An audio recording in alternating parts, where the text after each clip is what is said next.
दोस्तों आम आदमी पार्टी के जितने भी नेता हैं, खास करके जो बड़े नेता हैं, प्रवक्ताओं की तो बात ही नहीं कर रहा। जो बड़े नेता वो खुद को बहुत हाईली एजुकेटेड बोलते हैं और हमेशा एजुकेशन की बात करते हैं, लेकिन इनकी बातें जब भी आप सुनेंगे, फिर चाहे राज्यसभा में हो या फिर टीवी पर हो या फिर किसी इंटरव्यू में हो, ये ऐसी बातें करते हैं जैसा कोई 5 साल का बच्चा बोल रहा है। इनकी IQ लेवल इनके भाषणों से पता लग जाती है, और इनके प्रवक्ताओं को तो आप छोड़ ही दीजिए। तो आज मैं ऐसे ही वीडियोस लाया हूँ जिसमें आम आदमी पार्टी के नेताओं की लो IQ की कंपाइलेशन है, तो एंड तक जरूर देखना। जय हिंद। विपक्ष में बैठने की बात आप इतना क्या सीरियसली ले गए? सरकार तो बनने देते।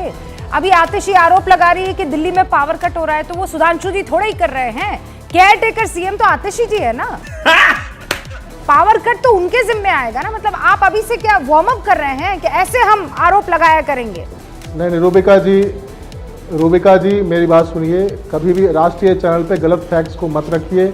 केयर टेकर CM आतिशी जी नहीं है। वो विधानसभा भंग कर चुके हैं, लेफ्टिनेंट गवर्नर कर चुके हैं, 8 फरवरी को कर चुके हैं।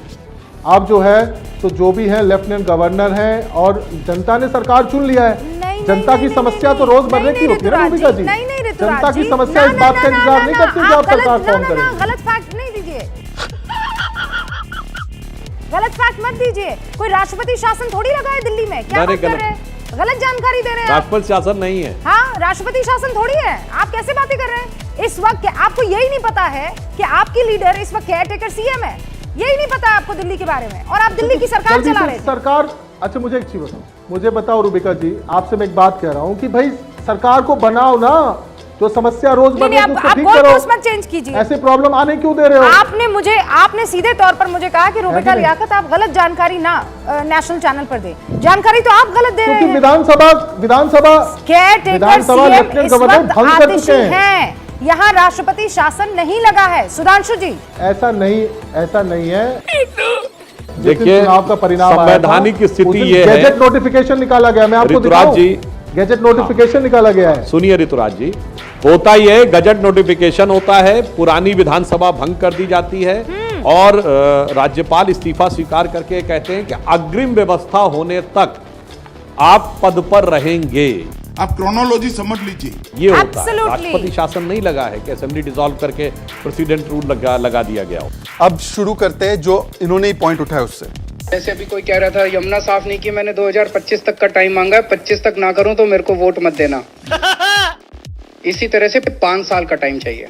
5 साल के लिए हम लोग 5 साल में ना करें, अगली बार वोट मत देना। हम ये प्ले करेंगे 2024 में कि 2025 में कि अरविंद केजरीवाल ने गोवा में कहा है कि if I don't clean up the Yamuna. Goa में नहीं कहा, मैंने 10 बार दिल्ली में भी कहा है। आप मेरी दिल्ली की बातें नहीं सुनते। मैंने 10 बार दिल्ली में बोला है कि अगर मैं 2025। क्या केजरीवाल जी ने कहा था 2025 में यमुना साफ ना करूं तो वोट ना देना?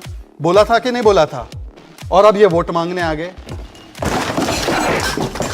इतना झूठ बोलते। इन्होंने एक बार बोला था कि एक मैडम, चंद्रा मैडम का हमने वोट गलत कटवाया। केजरीवाल खुद गए थे चंद्रा मैडम से बात करने के लिए। सुनिए। ये देखिए सारे मीडिया वाले, इनका वोटर कार्ड कटवा दिया इन्होंने। ठीक है, अब सुनिए चंद्रा जी क्या बोलती है। कार्ड है, अभी सुन लीजिए, नहीं बीच में डिस्टर्ब नहीं होगा। नहीं करेंगे वो अपनी सुनिए। डाला तो साल भर हो गया ना, साल भर हो गया मैंने आखिर में डाला। कभी मैंने वोट तो मेरे कटे ही नहीं है।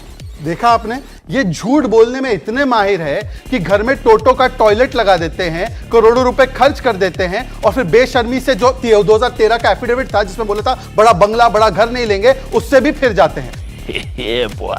देखिए, सबसे पहली बात है कि योगी आदित्यनाथ देश के लिए एक रोल मॉडल बन चुके हैं। उत्तर प्रदेश की जो कायाकल्प उन्होंने पिछले 7 वर्षों में की है, वो देश के लिए एक रोल मॉडल बन चुके हैं, इसमें कोई शक नहीं। और देश का हर व्यक्ति, मुझे आश्चर्य है अभिषेक जी अभी काफ़ी युवा अवस्था है, तो इतने सीनियर आदमी के लिए ये निकम्मा उकम्मा ये सब शब्दों का प्रयोग मत कीजिए। प्रवक्ता जब बने हैं तो पार्टी की, खैर आपकी पार्टी की तो कोई इज्जत ही नहीं बची, लेकिन अपनी इज्जत बचाइए आप। तो इस तरह के शब्दों से दूर रहेंगे तो अच्छा रहेगा। उत्तर प्रदेश को पूरी तरह बर्बाद करने का कार्य भारतीय जनता पार्टी। अरविंद केजरीवाल अब बीच में नहीं, युवा वहाँ पे रोजगार, अरविंद केजरीवाल पेपर की लीक किया। अरविंद केजरीवाल ने कपट के अलावा, अरविंद केजरीवाल ने कपट के अलावा किया क्या? अभी मैं उनकी एक भाषण सुन रहा था, कल का भाषण था। कहा कि मैं बढ़िया हूँ, जादूगर हूँ मैं, आम खाओ गुठली मत गिनो। बनिए ने जादूगरी की भाई 10 साल में दिल्ली में, अद्भुत जादूगरी कर दी। एक भी डिपार्टमेंट नहीं बचा जहाँ पे चोरी ना हो रही हो। शराब घोटाला 2026 करोड़, मेडिकल घोटाला 326 करोड़, क्लासरूम घोटाला 12,000 करोड़। किया क्या आपने? नाइस। पूरा देश एक ऐसे चेहरे के तौर पर आपको देखता है जो राजनीति में नहीं आना चाहता था। कोई प्लान नहीं था, लेकिन जब राजनीति में आया तो दरअसल राजनीति का ट्रेंड बदल दिया उस चेहरे ने।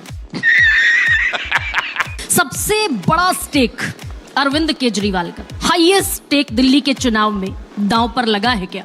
वो टैग जो आम आदमी का था, जो देश के करोड़ों लाखों लोगों ने आम आदमी की टोपी पहनी थी, झोले पर, ऑटो रिक्शाज पर, सब जगह एक आम आदमी छपवा दिया गया था और उसके पीछे अरविंद केजरीवाल एक नायक के तौर पर था।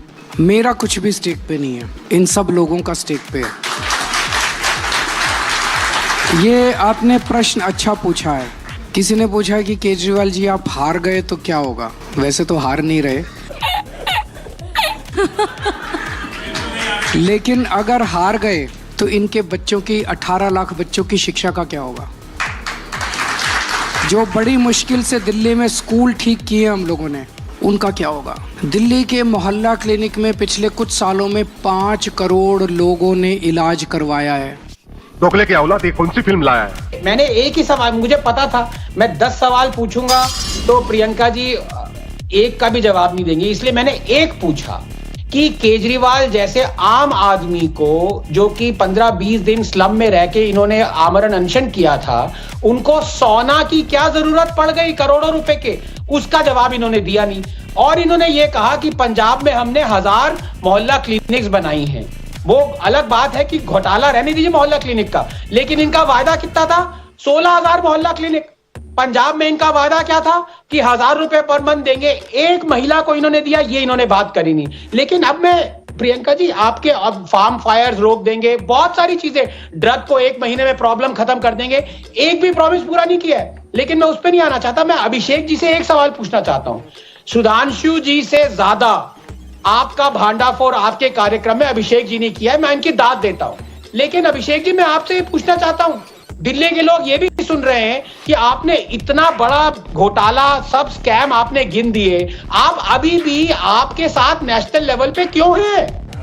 दोस्तों, दिल्ली विधानसभा इलेक्शंस में जिस तरह से आम आदमी पार्टी की बुरी तरह से करारी हार हुई और खुद केजरीवाल और जितने भी बड़े नेता मनीष सिसोदिया, सत्येंद्र जैन, सौरभ भारद्वाज, ये सब अपनी अपनी सीटें हार गए। तो इस हार के बाद जिस तरह से इनके प्रवक्ता टीवी पर आके टीवी डिबेट्स में जिस तरह से बौखलाए हुए हैं, उससे ये पता चलता है कि ये लोग इस हार को पचा नहीं पा रहे। इनको रात को अब नींद नहीं आ रही और खुद केजरीवाल भी 8 तारीख के बाद कहीं दिख नहीं रहे। पहले तो ये होता था कि रोज कभी ना कभी टीवी पे और पीसी करके कुछ ना कुछ बकते रहते थे, लेकिन अब किसी को पता नहीं है कि अरविंद केजरीवाल कहाँ है, मनीष सिसोदिया कहाँ है।